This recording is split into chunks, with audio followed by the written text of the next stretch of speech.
আলহামদুলিল্লাহি রাব্বিল আলামিন ওয়া লা আকিবাতুল লিল মুত্তাকিন ওয়াসসালাতু ওয়াসসালামু আলা খায়রি খালকিহি মুহাম্মাদি ওয়া আলিহি ওয়া সাহবিহি আজমাইন। আলহামদুলিল্লাহ, আল্লাহ তাআলার কাছে হাজার হাজার শুকরিয়া। আল্লাহ রাব্বুল আলামিন আমাদেরকে সুস্থতা জিন্দেগি দিয়েছেন, আলহামদুলিল্লাহ।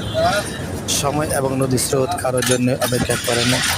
কথা হচ্ছে ঈমান আর আমল নিয়ে ঘুরে যাওয়াটা অনেক মুশকিল। আল্লাহ তাআলা যদি সহজ করেন সহজ, না হয় সারা জীবন মেহনত করে